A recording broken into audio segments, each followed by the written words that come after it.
बिस्मिल्लाहिर्रहमानिर्रहीम, अस्सलाम वालेकुम। मैं हूं मोहम्मद जुनैद अलीम। नाज़रीन, उम्मीद है आप सब खैरियत से होंगे। नाज़रीन, एक तो आपको फॉलोअप देंगे आज क्रिसमस का, और वो जो अफसोसनाक मनासिर देखे गए हैं पूरी दुनिया में। दो ऐसे ममालिक थे जहां पे क्रिसमस मनाने की इजाज़त नहीं थी बल्कि जुर्म था, और जो मारपीट हुई है, जो ज़िल्लता में सलूक हुआ है मसीही बिरादरी के साथ भारत के अंदर और इसराइल के अंदर, पूरी दुनिया ने देखा है, और उसके भी असरात यकीनी तौर पर आने वाले वक्त में देखने को मिलेंगे।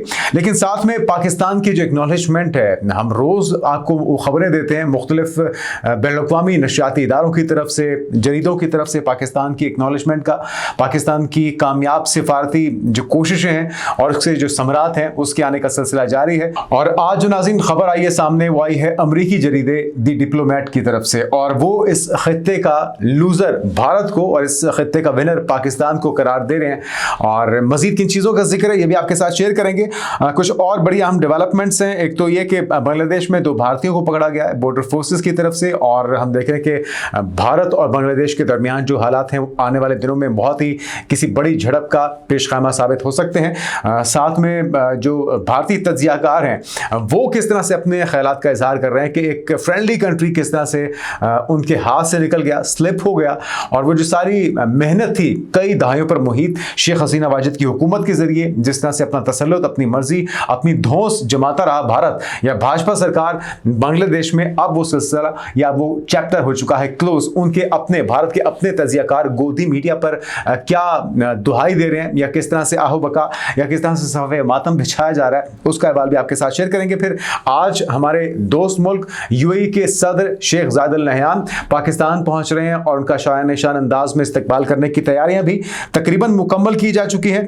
और जिस वक्त वो पहुंचेंगे, क्या डील्स होती हैं, क्या मुआहदे होते हैं, सिर्फ एमओयू पर इस बार हम उम्मीद करते हैं कि दस्तखत नहीं होंगे, कुछ अमली इकदाम भी देखने में आएंगे दोनों ममालिक के ताल्लुकात में मजीद बेहतरी के लिए भी और गर्मजोशी के लिए भी। साथ में फील्ड मार्शल से उर्दन के मुसल्लह अफवाज के सरबराह की मुलाकात हुई है, इस मुलाकात का अहवाल आपके साथ शेयर करेंगे। और अफसोसनाक बात यह है कि अफगानिस्तान की तरफ से दरअंदाजी का सिलसिला अब सिर्फ पाकिस्तान तक महदूद नहीं रहा, आस पड़ोस के जो दीगर ममालिक हैं वो भी उनके शर से महफूज नहीं हैं। ताजिकिस्तान में आपको याद होगा कि लगभग 1-1.5 हफ्ता पहले जो हमला हुआ था उसमें चाइनीज़ को भी निशाना बनाया गया था।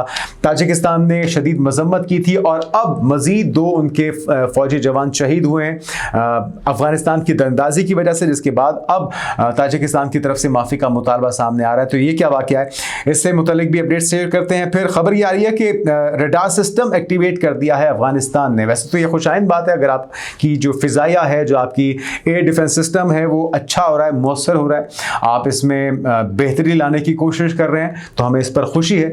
लेकिन साथ में दरअंदाजी का सिलसिला भी ख़त्म होना चाहिए। ख्वारिज के खिलाफ जो पाकिस्तान के अंदर दहशतगर्दी के वाक़यात हैं वो भी हो रहे हैं, और उनके खिलाफ पाकिस्तान मुसलसल एक्शन भी ले रहा है। तो इसको लेकर भी एक अहम खबर आपके साथ शेयर करते हैं। तो तमाम अहम मालूमात, तमाम हम डेवलपमेंट्स आपके साथ शेयर करते हैं। सबसे पहले जो खबर है वो बहुत ही हौसला अफजा है। रोज़ कोई ना कोई, या बरतानिया का, या अमेरिका का, या दुनिया के दीगर जो क्रेडिबल तहकीकाती इदारे हैं, न्यूज़ एजेंसीज़ हैं, वो पाकिस्तान के हक़ में और पाकिस्तान की जो कामयाबी है, चाहे वो मई में होने वाली पाक भारत जंग हो, उसकी तस्दीक की जा रही है। पाकिस्तान की सिफारती कामयाबियों की तस्दीक की जा रही है।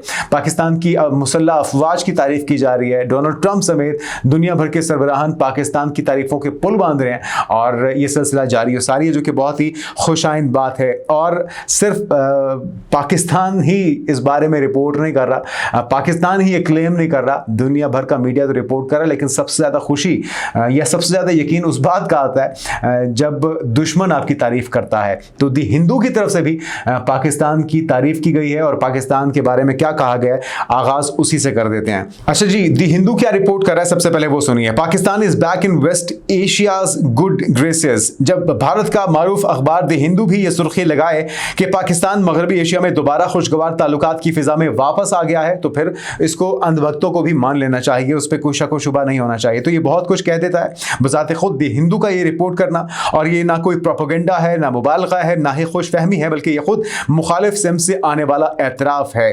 तो पाकिस्तान की सिफारती बहाली और मगरबी एशिया में इसकी बढ़ती हुई अहमियत अब इतनी वाज़ेह हो चुकी है कि नज़रअंदाज करना किसी के लिए भी मुमकिन नहीं नहीं है।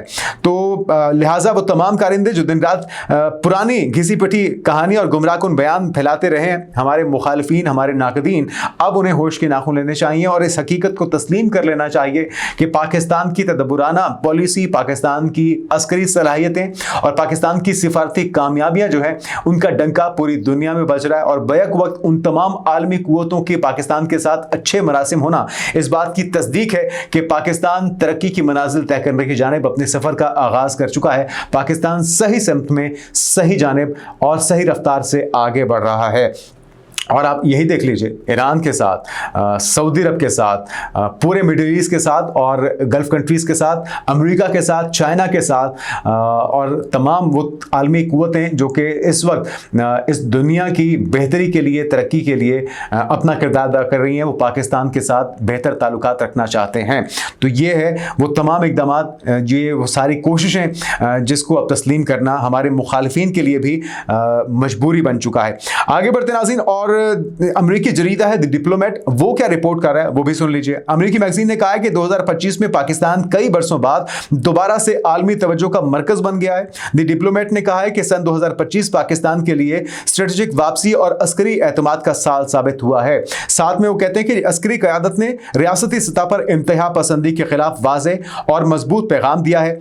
और आर्मी चीफ ने दो टोक मौक़िफ़ अपनाया कि जहाद के ऐलान का इख्तियार सिर्फ और सिर्फ रियासत के पास है। कोई भी इंडिविजुअल, ग्रुप या कोई शख्स या कोई जमात ये दावा नहीं कर सकती कि वो जहाद करना चाहती है या वो कोई रियासत के खिलाफ अलम में बगावत जो है वो बुलंद करना चाहती है।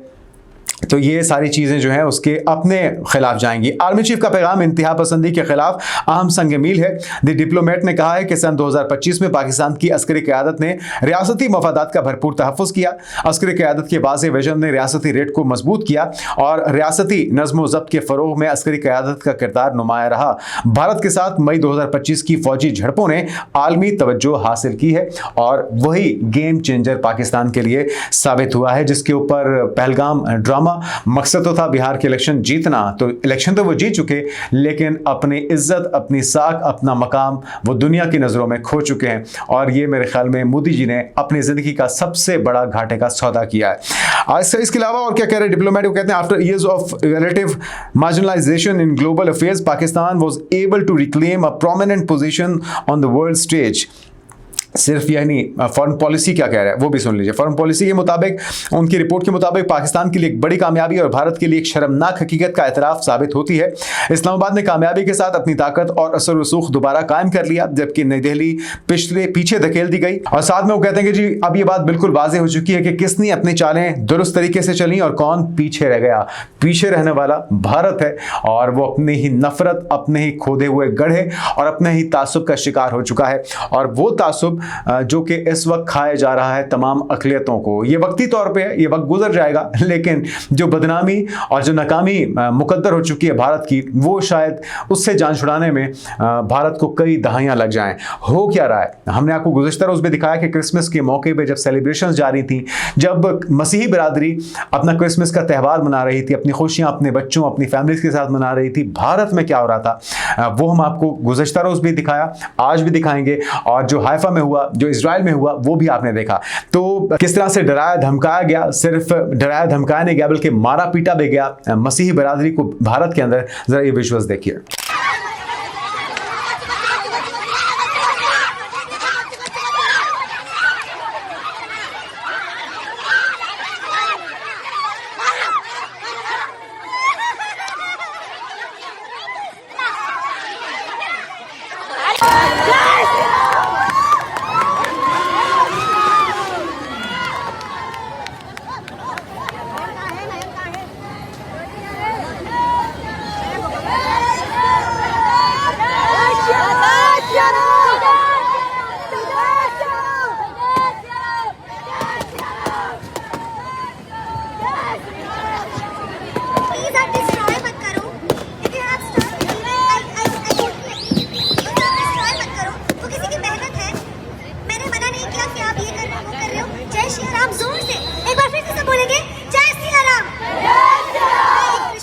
तो ये कितने शर्मनाक मनाजिर हैं, कहीं केरला में, कहीं छत्तीसगढ़ में, कहीं ये इंदौर के अंदर। ये जो आपने विजुअल्स देखे हैं, ये है भारत का शाइनिंग इंडिया का असल चेहरा, जो मोदी की सरपरस्ती में इस वक्त जवाल पजीर है। और वो कश्ती जिसमें छेद हो चुका है बहुत ही बड़ा, आरएसएस के गुंडों ने अपने हाथों से उसमें छेद किया है, उसकी सरपरस्ती की है नरेंद्र मोदी में।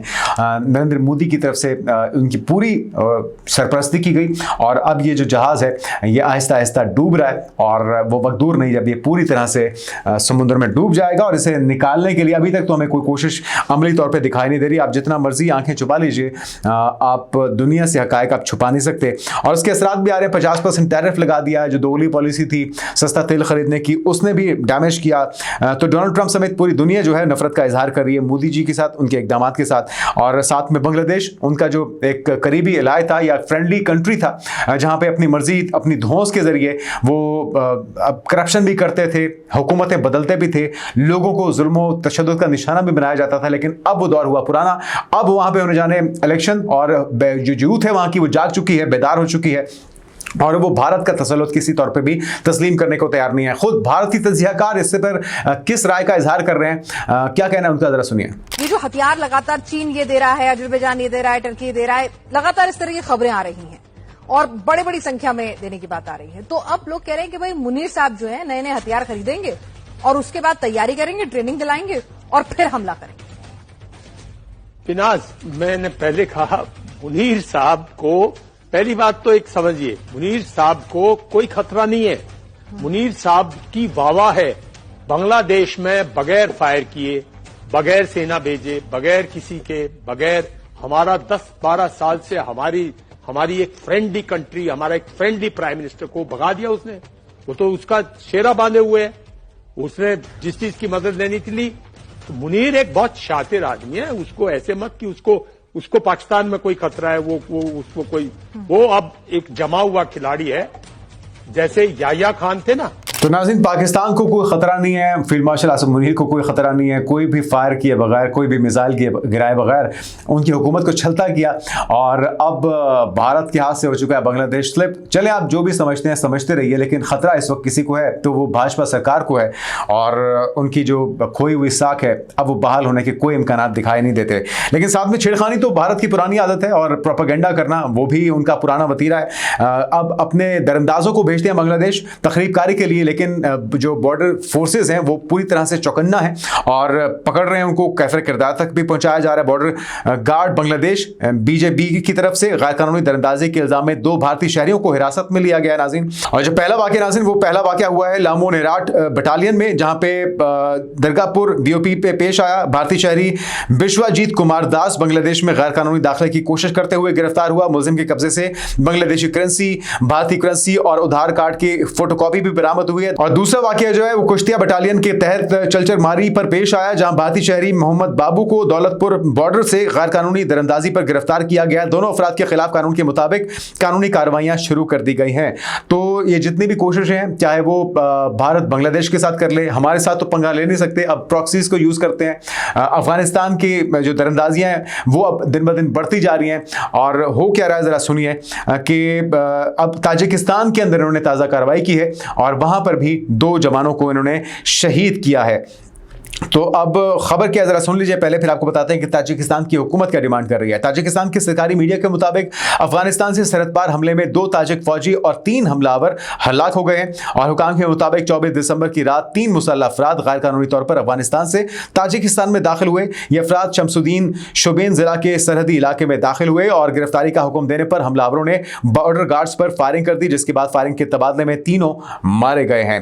तो हमलावरों के पास वही अमरीकी असला मिला बरामद हुआ है, जिसके बारे में पाकिस्तान भी कह चुका है। अमरीकी तहकीकाती इदारे भी रिपोर्ट कर चुके हैं और उनके जो मुख्तलिफ फॉरेन मैगजीन्स हैं अमरीकी, वो भी ये रिपोर्ट करना शुरू हो चुके हैं कि नेटो का छोड़ा हुआ जो असला है वो $7 बिलियन से ज़ायद मालियत का, जिसमें नाइट गोगल्स हैं, जिसमें राइफल्स हैं, जिसमें गाड़ियां हैं, हमवीज़ हैं, तो वो सारा कुछ अब तालिबान के इस्तेमाल में है। और वो किसी फलाही काम में तो इस्तेमाल कर नहीं रहे, उसे दहशतगर्दी के खिलाफ, पाकिस्तान के खिलाफ दहशतगर्दी के लिए इस्तेमाल किया जा रहा और ये सिलसिला पाकिस्तान तक भी महदूद नहीं है। और हम देख रहे हैं नाज़रीन कि ईरान भी तंग आ चुका है, पाकिस्तान से भी जो मुहाजिरीन हैं उन्हें वापस भेजे जाने का सिलसिला जारी है। बॉर्डर्स तो बंद है और सिर्फ उस वक्त खुलते हैं जब मुहाजिरीन को वापस भेजना हो, लेकिन इसके बावजूद जो वहां पे असला है वो एक बड़ा दर्द सर बना हुआ है, पाकिस्तान के लिए भी, खित्ते के दीगर ममालिक के लिए भी। हमलावरों के पास जो M16 राइफल्स हैं, क्लाशनकोफ है, साइलेंसर लगे पिस्टल हैं, दस्ती बम है, नाइट विजन डिवाइसेस हैं, धमाका खेज मवाद और दीगर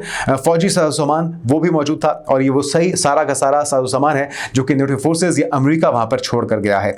तो गुज़श्ता एक माह में अफगानिस्तान से ताजिकिस्तान में मुसल्लह तशद्दुद या गैर कानूनी दरअंदाजी का ये तीसरा वाक़या है। तो सरहदी फोर्सेस के मुताबिक रियासती सरहद के तहफ़्फ़ुज़ और गैर कानूनी दाखिलों को रोकने के लिए सिक्योरिटी ऑपरेशंस जारी हैं और ये सिलसिला आने वाले दिनों में अगर ना रुका तो अफगानिस्तान के लिए मजीद जो आइसोलेशन है या जो उनके ताल्लुकात हैं वो उनके पड़ोसियों के साथ ख़राब होते दिखाई दे रहे हैं। ताजिक हुकूमत का मुतालबा क्या है वो भी सुन लीजिए। ताजिकिस्तान ने अफगान तालिबान हुकूमत से बाज़ाब्ता माफ़ी का मुतालबा किया है क्योंकि अफगान तालिबान की जानिब से ताजिकिस्तान में दहशतगर्दाना दरअंदाजी की कोशिश की गई, जिसके नतीजे में 2 ताजिक बॉर्डर गार्ड शहीद हो गए हैं। तो ये सूरत हाल इंतहाई तशवीशनाक है। साथ में अब वो क्लेम कर रहे हैं कि जी हमने एक रडार सिस्टम नस्ब कर दिया है। बहुत अच्छी बात है, हम मुबारकबाद देते हैं अफगानिस्तान को इस काविश पर, लेकिन सिर्फ आप अपने सरहदों की हिफाजत से अपने मुल्क को ऊपर नहीं ले जा सकते, बल्कि आपको दरअंदाजी को रोकना होगा। खबर क्या है जरा रडार से जुड़ी हुई वो भी सुन लीजिए।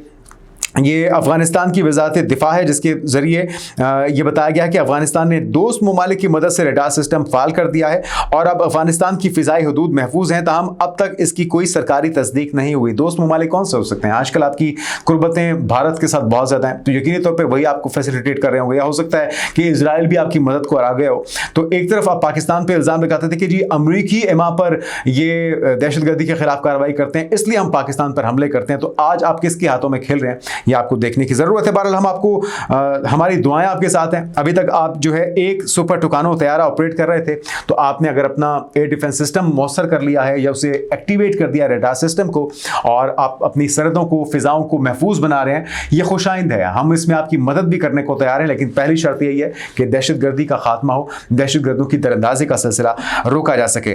कुछ अहम डेवलपमेंट्स हैं नाज़रीन। एक तो हमारे दोस्त मुल्क यूएई के सरबराह पाकिस्तान पहुंच रहे हैं और मेहमान की सदर मुमलिकत वज़ीर आज़म से अहम मुलाकातें भी होंगी और यूएई के सदर का दौरा 2 तरफा जो तिजारत है, सरमायाकारी है, तवानाई है, तरक्की समेत मुख्तलिफ शोबों में ताउन बढ़ाने में मददगार होगा। और साथ में हम ये भी उम्मीद करते हैं कि सिर्फ MOUs पर दस्तखत की बजाय अब अमली इक़दामात भी होंगे और साथ में उनके इस्तकबाल की, उनके शान रिसीव करने के लिए F-17 थंडर हो वो पूरी तरह से चौकन्ना है और उन्हें रिसीव किया जाएगा स्क्वाड करते हुए। और हम उम्मीद करते हैं कि जो बड़ी और दूरस्थ तब्दीलियां हैं वो रुनुमा होंगी और मुत्तहिदा अरब अमीरात जो है बिलाशुबा 21वीं सदी की सबसे शानदार माशी कामयाबियों में से एक है और पाकिस्तान के पास एक नादिर मौका है कि वो अपनी जुग्राफियाई और सियासी अहमियत को ठोस और हकीकी माशी फ़वाइद में तब्दील कर सके। साथ में नाज़रीन एक और भी अहम मुलाकात हुई है फील्ड मार्शल आसिम मुनीर की उर्दन की मुसल्लह अफवाज के सरबराह के साथ और दिफाई ताल्लुकात मज़ीद मजबूत बनाने के अज़्म का इजहार इसमें किया गया है। तो मेजर जनरल यूसुफ अहमद ने पाक मुसल्लह अफवाज के पेशा वराना सलाहियतों को सराहा,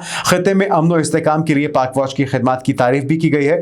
जबकि ISPR की तरफ से बताया गया कि फील्ड मार्शल की मुसल्लह अफवाज के chairman joint chief of staff general major general Yusuf Ahmed ने दिफाई ताल्लुकात को मजीद मजबूत बनाने के अज़्म का इजहार किया गया है। तो पाकिस्तान के दोस्तों की तादाद में इजाफा हो रहा है, पाकिस्तान की तारीफों के पुल बांधे जा रहे हैं पूरी दुनिया के मीडिया की तरफ से, डोनाल्ड ट्रंप सुपर पावर के सदर की तरफ से, और दिफाई मुआहदे हो रहे हैं। सऊदी अरब के साथ हो चुका, टर्की के साथ मुतवक्की है, बांग्लादेश के साथ मुतवक्की है, पूरी दुनिया ये चाहती है, ईरान अपनी ख्वाहिश का इजहार कर चुका, हमारी एफओ से सीखना चाह रहे हैं बहुत से ममालिक और हम उसके लिए तैयार हैं। लेकिन अगर कोई तनहा है, अगर कोई तासुब का शिकार है, नफरत और प्रोपेगेंडे का शिकार है, कोई आइसोलेशन का शिकार है और जिसे सभी धुतकार रहे हैं और बता भी रहे हैं कि यार ये नाकाम है इस खित्ते के अंदर और ये कामयाब है, तो वो भारत है। और भारत अपने ही बिछाए हुए उस गड्ढे के अंदर गिर चुका है जो उसने पाकिस्तान के खिलाफ खोदा था और उस जहर का शिकार हो चुका है जिसकी वो ख्वाहिश करता था कि पाकिस्तान इसे पी ले और खुदा न खास्ता उसकी मौत हो जाए। तो आने वाले दिनों में जो भी पेशरफ्त होगी इस खित्ते में जुड़ी, इस दुनिया में होने वाली जो भी अपडेट्स होंगी आपके साथ शेयर करते रहेंगे। अब तक अपना ही ख्याल रखिएगा। अल्लाह हाफ़िज़।